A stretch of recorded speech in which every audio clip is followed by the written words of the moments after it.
بسم الله الرحمن الرحيم.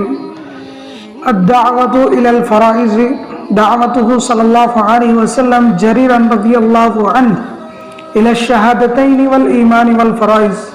أخرج البيهقي عن جرير بن عبد الله رضي الله عنه قال: بعث إلي رسول الله صلى الله عليه وسلم فقال: يا جرير لأي شيء جئت؟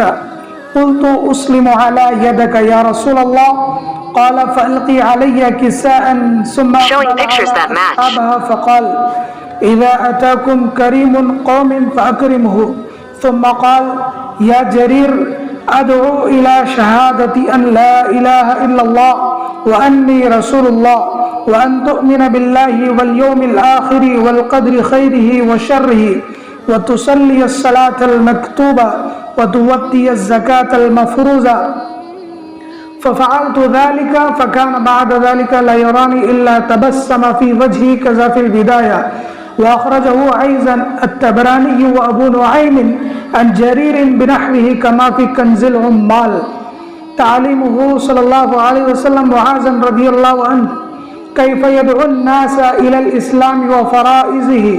وأخرج البخاري عن ابن عباس رضي الله عنهما قال: قال رسول الله صلى الله عليه وسلم لمعاذ بن جبل رضي الله عنه حين بعثه إلى اليمن: إنك ستآتي قوما أهل كتاب، فإذا جئتم فادعوهم إلى أن يشهدوا أن لا إله إلا الله وأن محمد رسول الله، فإنهم أطاعوا لك بذلك فأخبرهم أن الله فرض عليهم 5 صلوات كل يوم وليلة، فإنهم أطاعوا لك بذلك فأخبرهم أن الله فرض عليهم صدقة تؤخذ من أغنيائهم فترد على فقرائهم، فإنهم أطاعوا لك بذلك فإياك وكرائم أموالهم واتقي دعوة المظلوم فإنه ليس بينها وبين الله حجاب.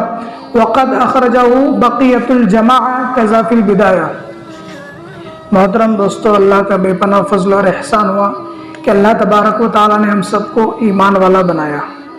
یہ 2 روایتیں پڑھی گئی جس کے متعلق اللہ کے نبی صلی اللہ علیہ وسلم کا فرائض دعوت اور ایمان کلمے کی شہادت کی دعوت دینے کے متعلق ہے.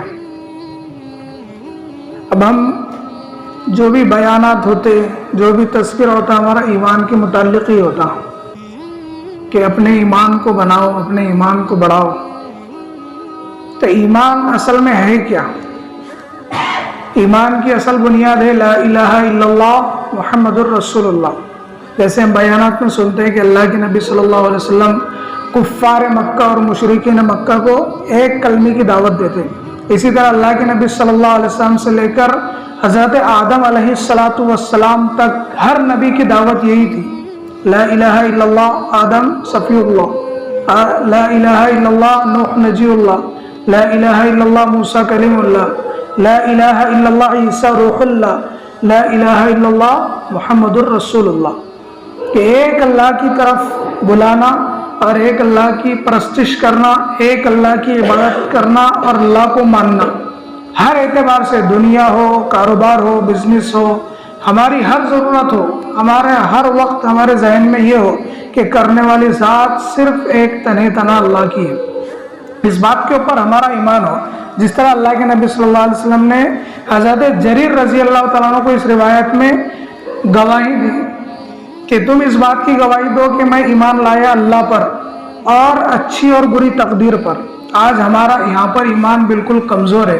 ہم اپنے اعتبار سے دیکھیں، تعویذ گنڈوں میں، جادو کے اثرات میں ہمارے ذہن ہر اعتبار سے منتشر ہے. کاروبار کے اندر ہمارے ذہن منتشر ہے. کچھ اگر نفع نقصان ہو جائے تو ہمارے ذہن میں فوراً کیا آ جاتا ہے، یہ ہم اچھی طرح ہم جانتے ہیں کہ فلاں نے کچھ کر دیا. تو یہ ساری چیزیں تقدیر سے ہے، چاہے اچھا ہو یا برا ہو. تو یہ مقدر میں جو لکھا ہوا ہے وہ کری رہتا. تو یہ ایمانیات کے اندر سے ہے. حضرت جریر بن عبداللہ رضی اللہ تعالیٰ عنہ فرماتے ہیں کہ رسول اللہ صلی اللہ علیہ وسلم نے ایک آدمی کو بھیج کر مجھے بلوایا. میں حاضر ہوا تو آپ نے فرمایا کہ اے جریر، تم کس لیے آئے ہو؟ تو میں نے کہا کہ اللہ کے رسول میں آپ کے ہاتھوں پر مسلمان ہونے کے لیے آیا ہوں۔ پھر آپ نے ایک چادر لی اور مجھ پر ڈالی۔ اس کے بعد اپنے صحابہ کی طرف متوجہ ہو کر فرمایا کہ جب تمہارے درمیان کوئی اچھے اخلاق والا بہترین آدمی آ جائے تو تم اس کا اکرام کرو جیسے میں نے جریر کا کیا۔ اس کے بعد آپ نے فرمایا کہ اے جریر، میں تمہیں دعوت دیتا ہوں کہ تم یہ گواہی دو کہ اللہ کے سوا کوئی معبود نہیں اور میں اللہ کا رسول ہوں، اور اس بات کی دعوت دیتا ہوں کہ تم ایمان لاؤ اللہ پر اور آخرت کے دین پر اور تقدیر پر، جو کچھ اچھا ہو یا برا۔ اس کے بعد میں تمہیں دعوت دیتا ہوں کہ تم 5 وقت کی نماز پڑھو اور فرض زکوٰۃ ادا کرو۔ چنانچہ میں نے ایسے ہی کیا۔ اس کے بعد آپ جب بھی مجھے دیکھتے تو مسکرا دیتے۔ حضرت ابن عباس رضی اللہ تعالیٰ عنہ فرماتے ہیں کہ رسول اللہ صلی اللہ علیہ وسلم نے حضرت معاذ ابن جبل رضی اللہ عنہ کو یمن کی طرف بھیجا تو انہیں یہ ہدایت دی کہ تم ایسی قوم کی طرف جا رہے ہو جو اہل کتاب ہے۔ اہل کتاب یہودی اور نصرانی کو کہا جاتا ہے۔ جب تم وہاں پہنچ جاؤ تو انہیں اس بات کی دعوت دینا کہ وہ یہ گواہی دے کہ اللہ کے سوا کوئی معبود نہیں اور محمد صلی اللہ علیہ وسلم اللہ کے رسول ہے۔ جب وہ یہ تمہاری بات مان لے تو تم انہیں اس بات کی دعوت دینا کہ تم پر 5 وقت کی نمازیں دن اور رات میں فرض کی گئی ہے۔ جب وہ تمہاری یہ بات مان لے تو تم انہیں یہ بتانا کہ تم پر زکوٰۃ فرض کی گئی ہے، جو تمہارے مالداروں میں سے لے کر غریبوں میں تقسیم کر دی جائیں گی۔